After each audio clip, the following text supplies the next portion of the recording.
Thank you for joining me today.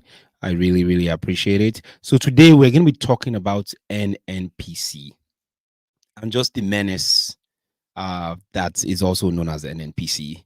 NNPC, for those of you who don't know, stands for the Nigerian National Petroleum Corporation, and it has gone through a series of privatization. Basically, government tried to sell portions of it out. Recently, a portion of it was sold out, and Tinubu's son, Sheyi Tinubu, is actually one of the major stakeholders or leaders or chairman. It's just hard to find out the truth.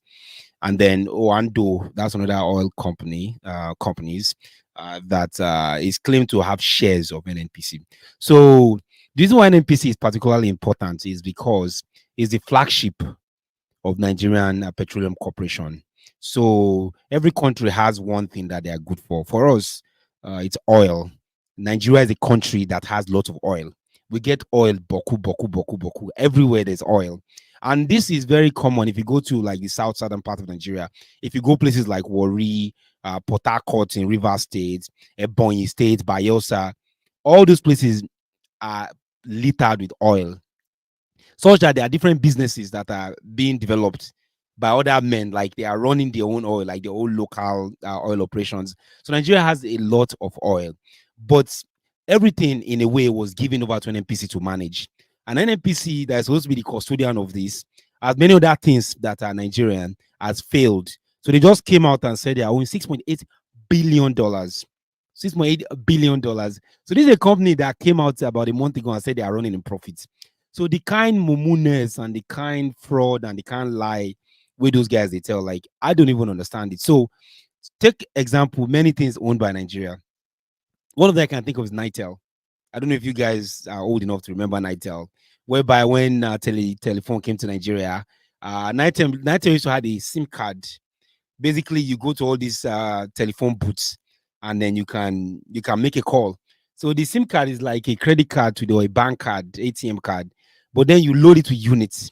So with Nitel, you can call different parts of the world. That's something that was very common in the 90s, late 90s, early 2000s, before MTN came and Obasanjo came. So that's how Nigerian government somehow managed to bankrupt and completely take Nitel down. Another one is NiPost. Again, NiPost is another one that again is owned by Nigeria.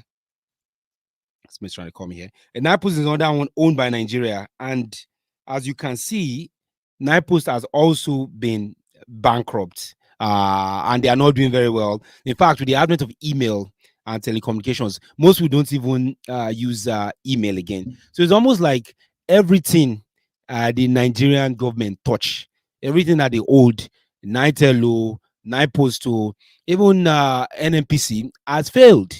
Another one is Nigerian Airways. The story of Nigeria Airways is even the funniest because recently Ethiopia Airlines came and they were trying to help. I know if you laugh. How can it? Sorry, or how can the Ethiopia Airways be coming? Ethiopia Airways, they want to come and help Nigeria. And these guys said they are going to give us some training. Sorry, guys. They said they will give us training. Ethiopia Airways said they will give us training. They'll help us. And they also help us to navigate the airways. Now, keep in mind, Nigeria was started in the late 80s. Before Ethiopia even have their own Ethiopia Airways, Nigeria Airways has been around. So look at that situation. Now, was it 2 weeks ago or last week? Ethiopia Airways said, Shemo, that they are not doing again because Festus Kiyamo and the likes, those guys, they are like, oh, as far as they are concerned, it's not the best of Nigeria to have Ethiopia Airways help them, blah, blah, blah, blah. But they are here collecting billions from Chinese, as Chinese is demarginalizing Nigerians. And the Chinese men are robbing Nigerian men, taking Nigerian jobs. All these CCC and whatever you call them, all this construction, even the this coastal highway, the Calabar Lagos coastal highway. Nigerian government got billions and billions of loan from the Chinese Airways and from the Chinese company, sorry, so that China can hire, so that China can bring people from China to build that Lagos Calabar coastal roadway. Now, it's a different story on how they did all of that, but my point is, Nigeria is comfortable taking money from China. So for them to take money from Ethiopia for Nigerian Airways, they said it's a bad idea. Obviously, Ethiopia does not have money, and there's no money that they can chop there. So we just have leadership that is failing, and NNPC is an example of total failure. We've done some videos on the NNP. Now, OVH, thank you. Yeah, I know, but for me, thank you, Okenwa Stanley. Yes, OVH. Yeah, let me pin that comment. Now, OVH gets NNPCL now. You are right. But the point why they make be say anything owned by Nigeria, anything that we own, is always somehow the governments have to like find a way to spoil the thing and scatter the thing. So NNPC is one of them, whereby they are now selling the shares and selling it out. But me, I don't even care. I don't care who get an NPC. I don't care who owns an NPC. The point is this for subsidy, they need to account for the full subsidy, because Jagaban come into office, and when he came into office, his whole idea is that we are going to remove subsidy on day one.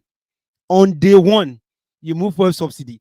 After you move fuel subsidy, the promise was that by removing fuel subsidy, they will be able to remove the queues. They'll be able to remove the queues. So, but today, what do you have? You still have long queues. You have unending queues everywhere in the country. And what are we looking at? NNPC came out and they said, oh, at first they said some kind of rubbish story about thunder. Thunder is what's affecting the delivery of petroleum. Again, this is something that you can't even make it up. It's an only in Nigeria. It's the only Nigeria. It's a Nigeria only story whereby you have yes, whereby thank you, yeah, whereby you have Malik Yari, that's the NNPC chairman and general MD, who was there and has been failing even during the time of Buhari. So again, the presence of this Tinubu is not even about competence.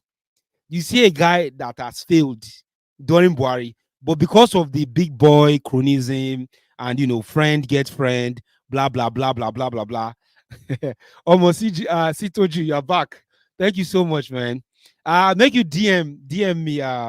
You're one of our loyal followers, so I really appreciate that. So thank you and welcome, Sitoju. My carry on marking. Nigeria and a complete joke. Love won't finish me for your program today. No, not true now, bro. Like not true. Anything where they touch, it just don't make sense. And we, as the Nigerian masses, it's like we are sleeping, like and soon. While all of us are just sleeping. Nigeria is the only country that I see that God, I don't want to curse because some people might be watching. Nigeria is the only country that I see where we say everything they scatter, nothing they work. And people are just behaving like nothing they happen. Like they are behaving like nothing is happening and that the whole world is going to continue to go. So in my mind, I still believe there are different type of Nigerians. And the Nigerians that we have now are just people that are just like, they don't like think they can make a difference. They don't think they can make an impact. They don't think that they can make any change at all. So look at NNPC owing $6.8 billion. 6.8 billion with a B in dollars. Do you know how much that is? That is about like 12 trillion or something like that. Just by today's standard. 12 trillion naira. That's what NNPC is owing. And these are the actions of a few people. Now it's when they pay me with that. Yeah, I told you I'm going to put this down. Thank you. So these are the action by a few people. This we are talking about, they are no more than 30. I am telling you, I will lie to lie. The people doing this, you 30, they are no more than 30. This is an NPC. So imagine you have a country of 220 million, but you have 30 people sitting at NNPCL or NNPCL or OAG, whatever the hell they call themselves now. 30 Nigerians are the one at the helm of it. And these 30 are suffering 220 million. And people see they go, Omo, Anikola Pofela, that guy, man. My people just they suffering and smiling. That guy is like a prophet. Because what he said is so right. And it's like nothing is happening. So Tinubu will come put the guy in. Say Tinubu say Malik Kyari cannot perform. Why can't he fire him? But again, Nigeria is not for the poor people. It's not for the common man. That's what we need to realize. It's for some elite. The whole boy. Sorry, those that don't understand what is like yes in speak English. Yeah, what I said was that They've sold like pretty much the future of all of the 220 million and the 220 million Nigerians have been sold. So it's about commitment, political commitment. It's about promises. I promise this, I need to give this person. And these are between the elite, the political elite class. Otherwise, there's no reason why Malek Yari should still be having that job. This is the same guy when Buhari was in office that said that the fuel shortage and the queue and everything will stop. That's what this Malek Yari said, though. He even said that Dangote refinery will come online 2 years ago, 3 years ago. It's 2024 hour. That's 2021. He said that we'll be exporting. Omoshe, I don't even understand, man. Oh yeah, now statistics. Yeah, thank you. Joey Chestnuts, LFG. Yeah. So it's just like people are not. I don't know. People don't even like they don't understand the extent of the amount of money we will get for this country, the amount of billions that we have in this country. Instead, people are just going about. It does not make sense that Ghana. I was in Ghana recently. It does not make sense that Ghana, you look at Ghana, how small Ghana is. Ghana does not have queues. So how can Ghana does not have queues? Ghana that does not even have as many oil as we do in Nigeria. How is that Ghana is not having problem of fuel shortage? Do you know the impact of fuel shortage and all these queues? That is a common occurrence, has been a common occurrence for a long time. The impact is that time is wasted, and there are a lot of losses of manpower, losses of resources, economical stagnation, as well as the inability of people to move around and do things in another way. Also, in addition to that, the inflation in the country is amounted, and inflation in the country is also very high because of this fuel. Fuel is everything. For NNPC is coming out and saying bad road is what is causing the fuel shortage. Bad road. How does bad road affect you? After all, we're exporting all of our crude oil and we're importing it back. So are we importing it by road now? I thought they're importing it through vessels and ship. So they're importing it through vessels and ship. So how it can't be say in a day here, in a they talk say road. Hey, Jason Lua. How can you say bad road? Bad road is what's affecting fuel shortage. Like these guys, man. Do you guys know that Nigeria is the most educated amount of immigrants in all of America and the UK?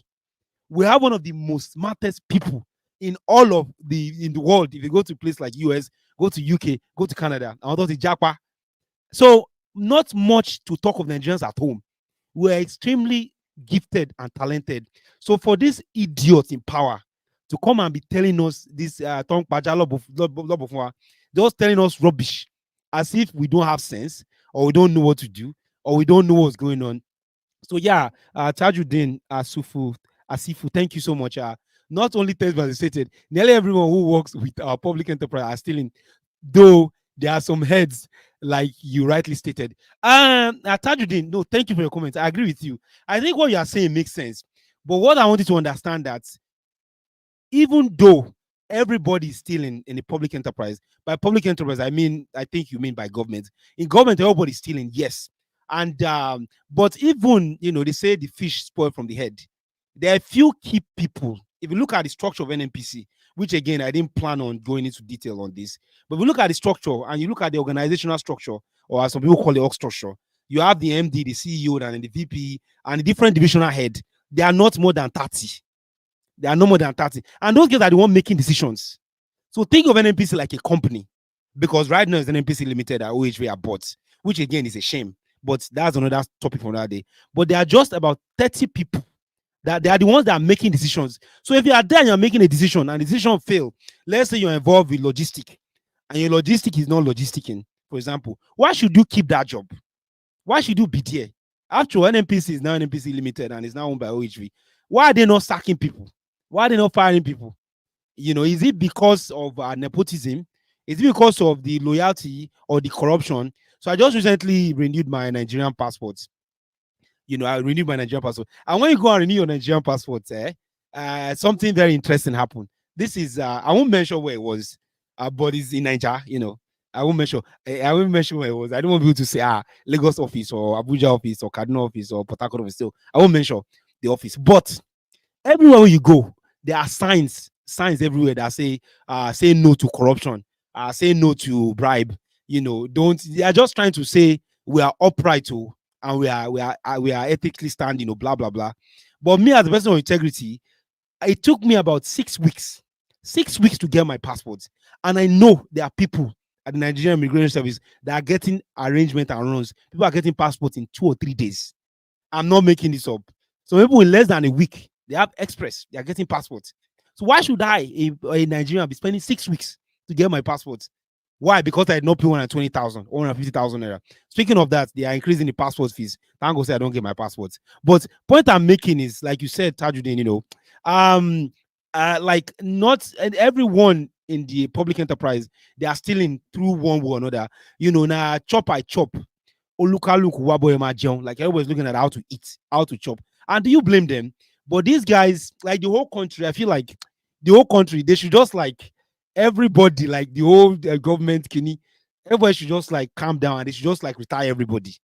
Like the retirement age. If I can run Nigeria, I'll just say let retirement age be like 50 or 40 or 45 or something like that.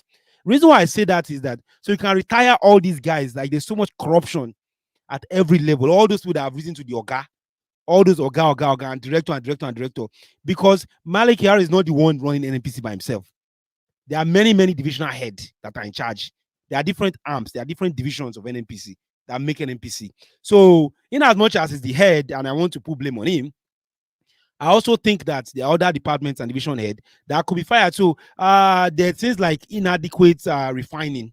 They say, well, inadequate refining. They are saying things like those inadequate refining has led us to a situation whereby, because of the inadequate refining, the refineries cannot be fixed.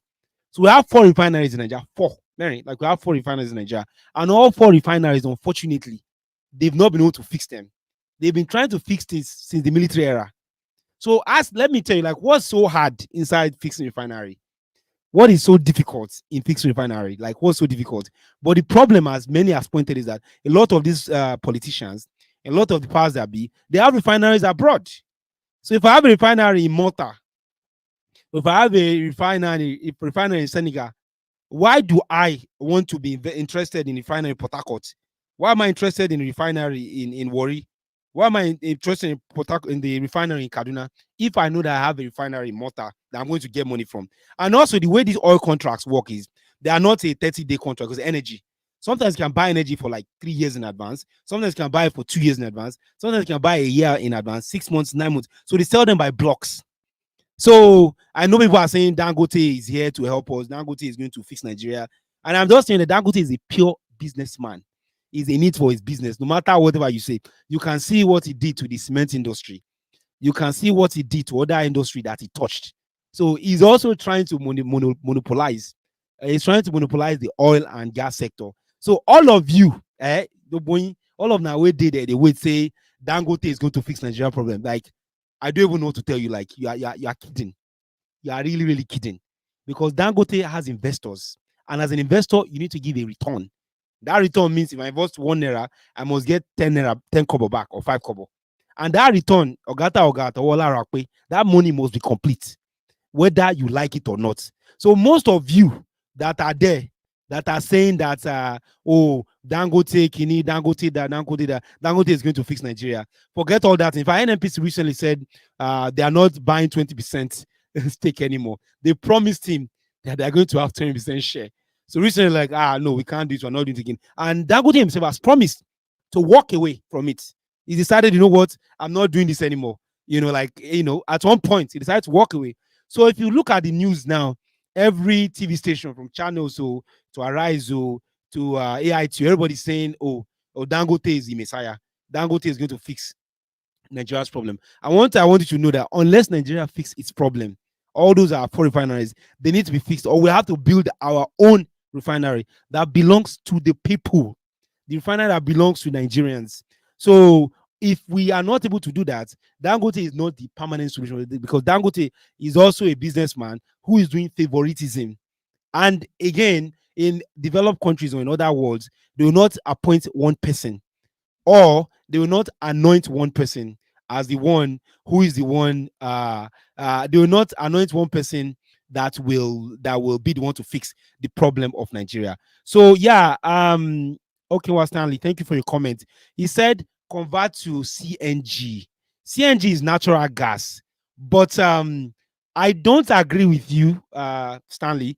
I don't agree with you on that. But you can listen to my reason for not agreeing with you. I don't agree with you because Nigeria is a developing country, not a developed country. In a developing country, you cannot use natural gas. Of course, we are flaring our natural gas. I don't know if you know that. That is why we are flaring our natural gas. We are flaring our natural gas because the dependence on petroleum and petroleum byproducts is very rampant in Nigeria. An example of such byproduct is kerosene.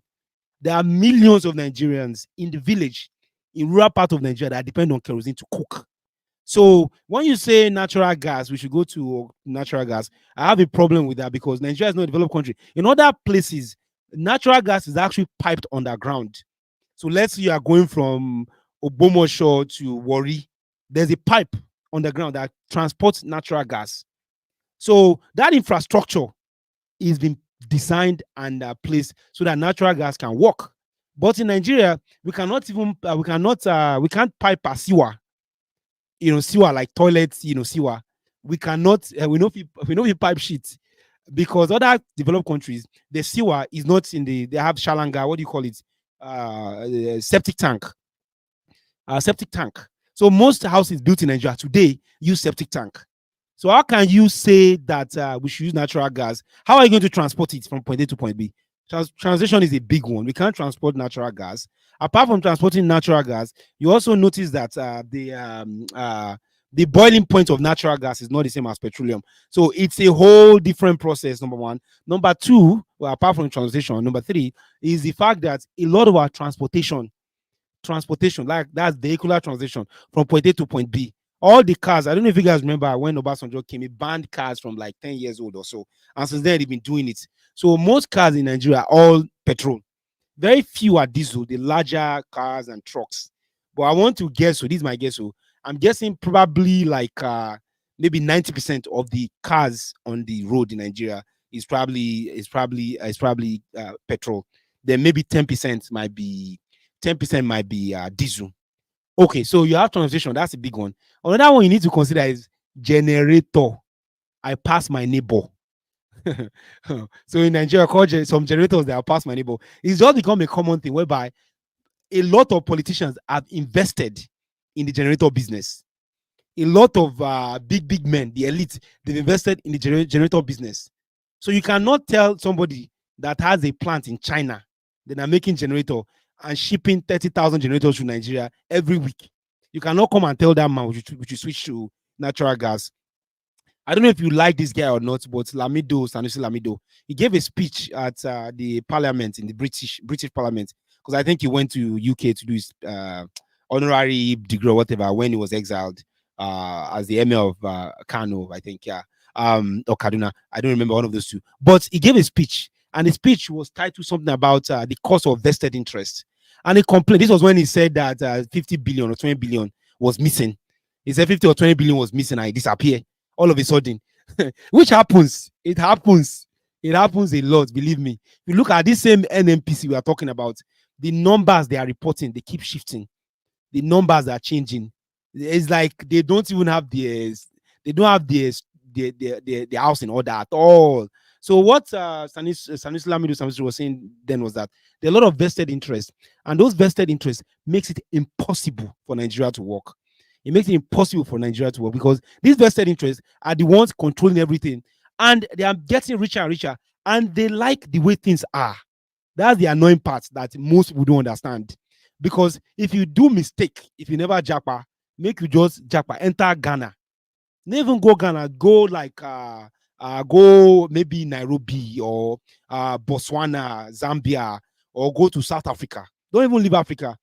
You will be ashamed of the country called Nigeria because of how poor and because of how the people have kept us in poverty and how governments continue to keep the people in poverty. So this oil scarcity something, when NNPC to come out and have the audacity to say they want to increase price, oh my God, like I can't even imagine or fast pardon it. It does not make sense to me. Is Nigeria like I don't even know like the way things they go. Now only God understand. These are the same people that are fuel. I remember when petrol was 114 naira. per liter, 140 naira per liter, not many years ago. How NLC came out and protested. NLC under Adams Oshomole, who is now a career politician. I did a video about him on this channel as well. How you have career politicians, including Festus Keyamo himself, who again are most of the corrupt political elites. And as long as they're in power, they're happy. As long as they are in control of the resources and they are pushing Nigerians down, as long as they are doing that, then people obviously they are not going to be held accountable. As long as you try your best to continue to watch your base, you try your best to continue to watch your base, and you try your best to continue to control the situation of things. So it's very, very annoying. So again, someone just said, "Oh wow, that your voice, you must be very angry about the situation, or you're passionate about it." I am passionate. I am passionate because Malaki Harry came out and told us 3 years ago or so that we will stop importing fuel. For the same NNPC under Malaki Harry to come and now say they want to increase price over 1,000 naira, that one is mind-boggling. That is mind-boggling, and the thing just pepper me, like it's really vexing me because people are trekking. Nigerians are trekking. So how can you be the giant of Africa and then you are trekking? You are trekking from somewhere to somewhere because you don't have money to enter bus. You don't have money to enter bus. People are trekking. People are taking to the road. People are taking to the streets because of that same very reason. So for me, it's very annoying and very frustrating. And just with the recent revelation of the $6.8 billion debt, and for them saying things like inadequate refining capacity. So now the same story is the same story they are telling us over and over. This is the same story when Obasanjo in 99 came. And here we're in 2024. That's about 25 years later. If person born picking that time, by now your child don't finish university, don't they work safe? If you heard correct. So it's just very annoying and very sad. And then you have the House of Assembly people, the people making 21 million a month. Those guys, there's nothing they can do. And I don't blame them because we are one of them. By the way, I mean you and I. I mean, guy, even if you enter office, what are you going to do? Unless you are someone who's really passionate, and believe in bringing decency, it's going to be very, very hard. And that's why I'm someone who's been observing the campaign of Peter Obi and just following him very closely. Again, I know people might say the guy is not perfect, iconic, when the guy enters, he's going to do the same thing. But what I want to say is, someone like Peter Obi, his ideology of how government should work and the role of accountability, that is something we need to really, really, it's like a breath of fresh air just to see that kind of thing. It's like a breath of fresh air. Now, I'll give you an example. Look at the government of Buhari and Tinubu, because I think Tinubu and Buhari are the same thing anyway, in my own mind. Compare that to the government of Jonathan. Jonathan was, many people say it was corrupt. Many people say there was too much looting. Can you believe that when people came out to protest, he reversed the removal of the subsidy? Now you have this Jagaban here who is just like, whatever you want to do, I don't care. It's same as Buhari. Buhari is like, whatever, I don't care. So Jonathan was a breath of fresh air, even though Jonathan was also corrupt. But like Jonathan, Peter Obi is also a breath of fresh air. So that's the kind of change we need. We need that change. That will just like Nigeria is a breath of fresh air. I'll give you an example. I've been following the US politics a little bit closely because they have an election coming up in November. I've been following the US politics. If you look at the US politics, everybody was complaining that Joe Biden is someone who is old, that Joe Biden is too old, and Joe Biden cannot be fit for office. And Joe Biden, a career politician who has always wanted to be president. Even when Obama ran, Joe Biden campaigned like he was running for presidency during Obama. That's Obama now tapped him to become a vice president. And a clue is if you want to be president, always run for president because you might end up being tapped as a VP. So campaign, and that's what Kamala Harris did. She also did the same thing because she was running when Joe Biden was running. Joe Biden tapped her as a VP. Anyway, my point is Joe Biden was old and people were complaining, and it was the people that called and said, chairman, you are too old though. You need to step aside after the first debate. And Joe Biden, he respects himself now. And he said, if you look at his speech, very honorary speech, the speech the guy gave, he said that he put country first, that our democracy is very important. And the country is very, very important. So he decided not to run. He stepped down and allowed Kamala Harris to run. So that's where you have a functioning democracy, whereby people can put the country above themselves. It's not too much for Malek Kyari to say, Omo, I don't chop enough for like this NNPC. I know if you handle them. And to step down. The guy is okay. He's okay. He doesn't need to be working for NNPC. And that's the value of conscience. You have a bunch of leaders that have no conscience. Like their conscience, like they talk about Bible, their conscience have been seared with hot iron. These are like dictators. They don't send you, they don't say, oh, you are not yanyi, they don't care all of you. Like there's nothing you are going to do. So I beg the question: are you in a military dispensation or are you in democracy? Whereby, like I said, about 30 people running an NPC, and they are the ones setting price for millions.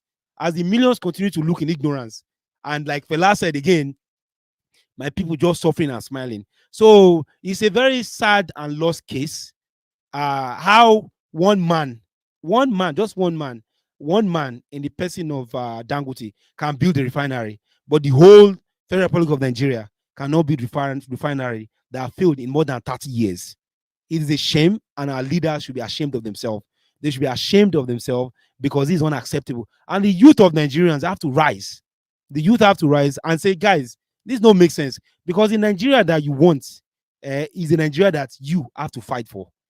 You cannot have the Nigeria you want if you refuse to fight for that Nigeria. So if you are like me or like others who are going to line up or pay a driver to go and line, it's going to hurt you because your business will be impacted. Generators cannot be used to support businesses. Many businesses are failing. Even banks today, most banks don't even believe in Nigerian Ikeja distribution or NEPA or PCN. Most banks, they run without them. They are just like all with NEPA. So electricity is not steady, which again depends on NNPC energy.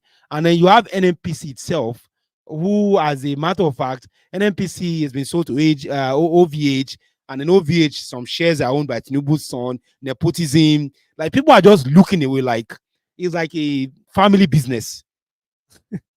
It's like Nigeria is a family business. Or NNPC is a family business. So nowhere else in the world will this be done. And I think, like Tajuddin, as you rightly said earlier on, anyone who work for public government, they are stealing through, although there are some arrowheads. Yeah. So and that's the culture. Is that the future that we want? Is that what we are teaching our kids? Is that what we're teaching the future generation? That it's okay to embezzle public funds. It's okay to loot, and it's okay to take public funds.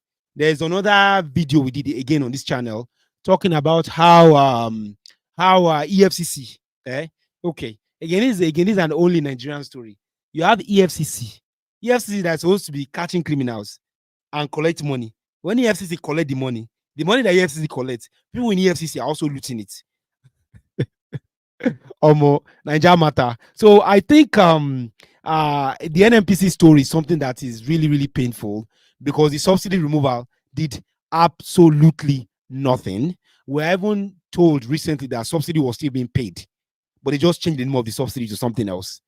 So when people like when he's complaining, people are like, this guy, you're just a tout, you're just making noise, blah blah blah blah blah blah blah blah blah. But the reality is that at some point, we the young Nigerians have to speak up. I mean, look at what happened in Kenya and other places, Indonesia. We need to speak up, and it might be policies that needs to be changed. It might be old people. Maybe it's time for them to retire. There's no need for you to be there for so long. Things are not getting better, and you are there. That means you are failing. Imagine if you are building a house, and the house you are building, as you are building the house keep collapsing. Does not tell you that at this house, maybe no my line be that. Maybe my line of business with us. These guys have no idea about business. They have no idea about infrastructure. They have no idea about anything. All they do is just career politician, appointing friends, nepotism. My friend is my friend, that my friend is. And it's just really, really sad to see how things are going. It's very, very sad, and it's painful. People are dying every day on this matter, on this NNPC matter, because there's theft of oil in different parts of the country, and a lot of these rural communities, they're not even taken care of, which a lot of investors have even left the country. Investors are like, we can't handle this. You guys, you're on your own. They just forget about you now. Like, so what message is the government sending to others outside? What kind of message are you sending to people? Are you saying it's okay for the country to be like this? Are you saying it's okay for you to be working on something and that will not work? So there's Babashola, I think Raji Babashola, former governor of Lagos State. Under Buhari's administration, he was appointed Minister of Steel, no, Minister of Power and Steel or something like that. I don't remember. So when that was happening, I was like, is it what is Raji Babashola? What is he doing? What is he doing? I think, yeah, that's the former name of the governor of Lagos State. Correct me if I'm wrong. And I was just like, why is this guy? What is he doing? Being the minister being the minister of oil, of steel. You know, why will he be appointed minister of steel? You know, and the problem with that is, as a minister of steel, he has no idea about power. Sorry, excuse me, guys. He has no idea of how electricity works. I don't think he does. I don't know what his background is, but he has no okay, let me look him up. Fashola, sorry, Babatunde Fashola. That's the name I was looking for. So Babatunde Fashola. So Fashola, who has no idea about power, about how electricity works. By the way, I think he was a lawyer. Yeah, I think Babatunde Fashola, yeah, that's the name I was looking for. I think Fashola was a lawyer. So how is Fashola a lawyer? How is Fashola, who is a lawyer, how is he going to manage NEPA?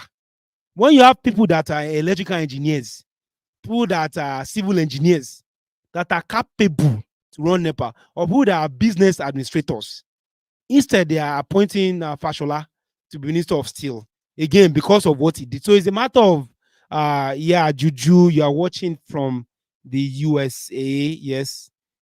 Thank you. Yeah, guys, where are you watching for? I see there are a few of you. Let's get the discussion going and the engagement up. Please like this video as well if you've not liked it. And for those of you that are watching for the first time, today we are talking about NNPC and just NNPC and how much they've just been boboing Nigerians. So also help us to like this video. Just click on the like button if you find value in this, and subscribe to our channel if you haven't. So point is a matter of this. You have a political godfather.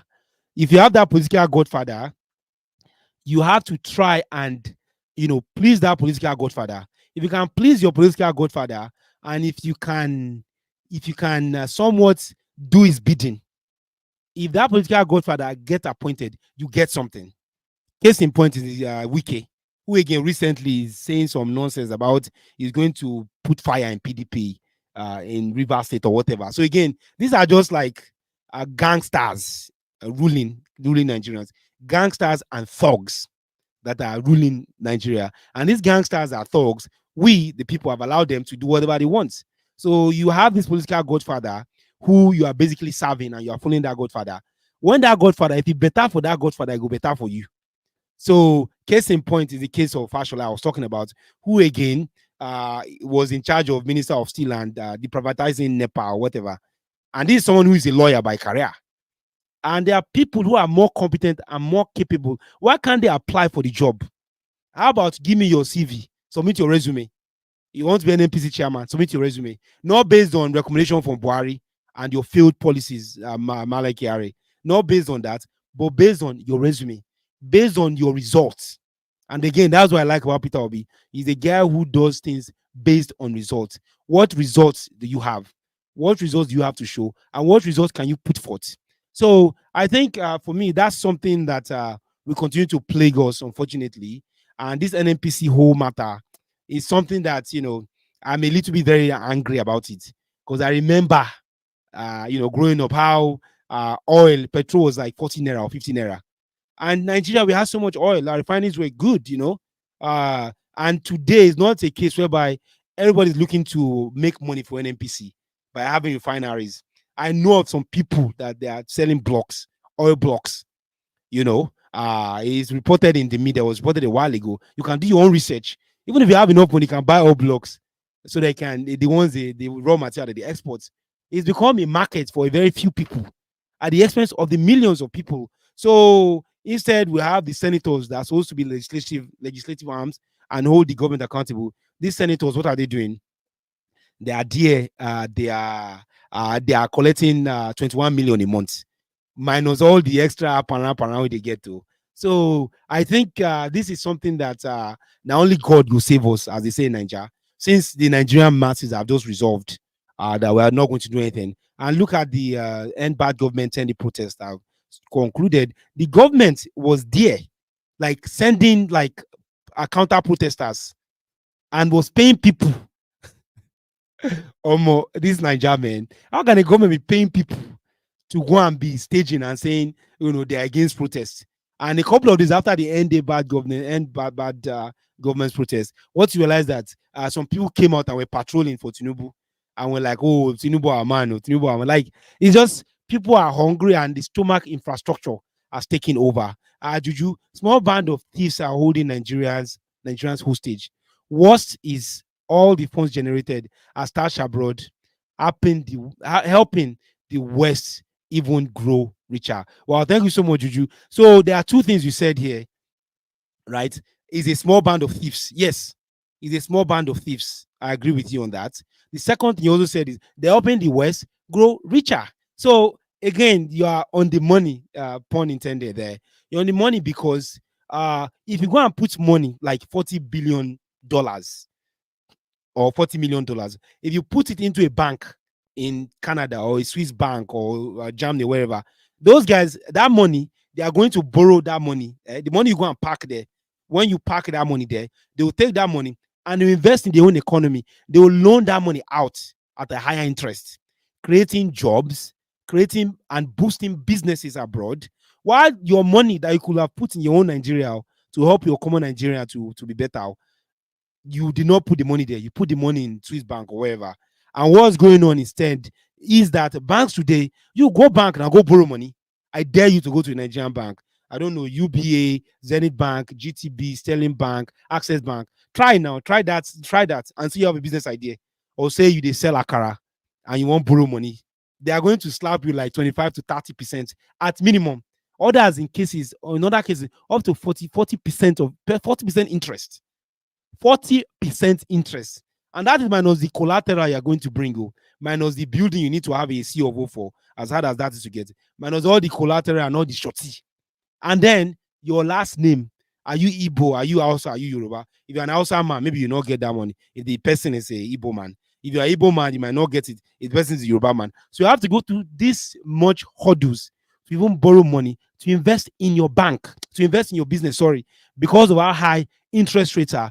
Again, Tinubu is not doing anything about that. They are not empowering poor businesses and lowering interest rates by curbing inflation. Instead, they are doing palliatives and all this kind of nonsense. So I agree with you, Juju, because your point is the West is being helped to even grow richer. The West is helped to grow richer because the funds that our stupid politicians steal and go and pack in all these foreign banks, those foreigners, they help you to use your money and build their own economies. They're able to use their money and invest and provide jobs at a interest rate that is higher than interest rates they are giving you back. So, and basically a few people holding Nigeria hostage. And the question is, how do we solve this? How do we fix this problem? How do we fix the problem? The only way to fix it, I think, is by electing leaders into power that are trustworthy leaders. I still believe in the democratic process personally.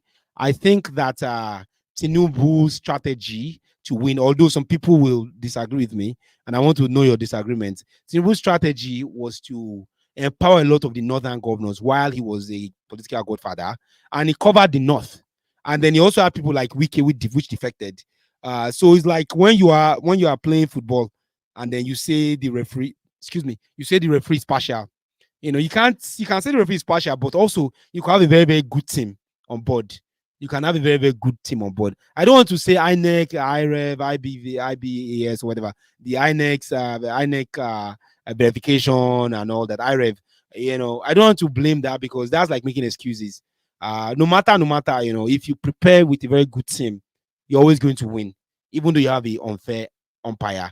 Granted, if I was thinking about, I'll have changed the INEC, is it Yusuf or whatever his name is? I'll have changed that guy just so that I look good. But again, that's what I was talking about. Like, these politicians don't care. They don't care what you have to say. They don't care. Like, go and kill yourself, like, on right. Like, they don't care you guys. They don't care about you guys, which is frustrating. But the way forward, as again we wrap up this live stream, the way forward is to be able to at least try your best to consolidate. And that's why Peter Obi, people are saying, should he have partnered with Atiku? Because I think, like, some people in some classes believe that if Peter Obi had partnered with Atiku, that maybe you will have had a better choice. Because we look at the votes of Atiku combined with the votes of Peter Obi, they are higher than Tinubu's. So then you have to see whether it is possible for the INEC to say both of them didn't win. But again, does Peter Obi want to work with Atiku? Because I think earlier they ran together and people say Atiku is corrupt. Peter Obi should stay on his own. He should have his own thing going on. I hear you on that, but I think, we need to try and sacrifice in some cases for the greater good of the country. Like I talked about Joe Biden stepping down for Kamala Harris in the US. That's an example of exemplary democracy. So that at the end, the US can defeat this monster called Donald Trump. So I think also, if I were an advisor to Peter Obi, I'm not, I would really consider maybe partnering, or even now the Labour Party has their own wahala recently. I'm not going to cover that or go into that because a lot of people ran under his platform and they won. So wherever he goes, he's going to be loved and people still vote for him. But we need to try and re-solidify. Or that's why a lot of what do you call them? A lot of the opposing party or whatever. A lot of them always consolidate, and that's what should have been done in this case. Juju, thank you for your comment. Nigeria president could travel for Europe, go do health checkup on vacation on public funds.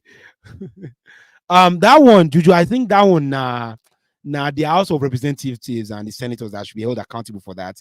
They can curb his excesses. But where you have a fox, it is a proverb in Nigeria. Say you have a fox that is watching the hen house or the chicken house. What do you expect? When the fox is hungry, he's just going to go and take a chicken and eat. So when you have thieves watching thieves, there's no accountability. There's no accountability at all. There's one he went recently when they seized our jets. Of Nigeria joke, man. When they seized the same Chinese government that we are owing like trillions and trillions of naira, I will continue to make deals with them because the politicians know that my time now today, but in 4 or 8 years I'll be out of office. They don't care. Look at Buhari now, he's gone. What are you going to do to him, or Jonathan? What do you want to do? He's out of power. You can't come after him because you have immunity. He has presidential immunity.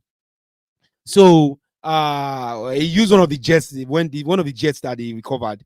He used that and he did something called a workstation, or staycation or vacation workstation. And I've never heard of that before. I don't know that you can be on vacation and be working. Or no, I think it was called a working visit. So he's going to France to go and work. What happened to Aso Rock that they spent billions of naira on? Nobody first lady house, they won't spend 1.5 billion or 15 billion. How much you won't spend? So what happened to Aso Rock? What happened to Nigeria? This was right after the end bad government Sunday protest. And then you said such I thought not cross. Yeah, it can't, because Nigeria is an older democracy and it's also a democracy that there's a lot of accountability. So yes, thank you. Chinese investors that filed to seize the jets. Yes, Chinese investors. Yeah, you're right. Slip of tongue there. So if you look at this matter, you kind of begin to question yourself, and you're like, why? Like, what's the point of all of this? And the point is just, hopefully, the more we say this, because Nigerians now they forget, the more we talk about this and talk about this. Now, whether they give 50,000 naira to go vote, or now whether they give bag of rice to go vote, or now whether they give a promise of XYZ that is short term, on some of them unfulfilled, to go vote. Most of you come to your senses and realize that to fix Nigeria, we need to try and fix the political system, and that's the only way there will be a change. And for NNPC, my call be say make Meleke make it resign. Like all these old positions and these guys, we be say their policy know they work. You cannot be in NNPC for so many years and under Buhari nothing work. You are still here. And if the president cannot call for resignation, you don't go look yourself, say, make a resign. You say, just for the sake of the common Nigerians, let somebody else try this. Because what I've been trying has not worked. So that is all, guys. Thank you so much for joining this live. We're going to be doing this every Monday, 8 p.m. West African time or Nigerian time. Occasionally, we also stream live. So please feel free to check in. Maybe there's an emergency or breaking news. I'll just go ahead and just come and we'll try and stream live more and more often. So thank you so much for watching. Please subscribe to our channel if you have not. It helps a lot. And also, please like this video. Liking helps the algorithm. And I see someone here commenting that my temper is high. I just the verse, it provocates me. So as it should every Nigerian, really. There's no reason why there should be shortage of fuel in Abuja, in Lagos, in all parts of Nigeria. There's no reason why petrol should be 1,000 naira a liter. Come on, guys. It does not make sense at all. So, and we are here why NNPC is being sold as a privatized many other private companies. I mean, public companies, like I mentioned earlier.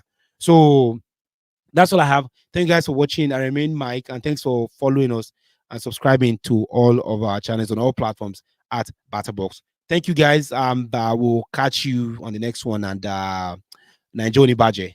It go better for Nigeria. All right, bye guys.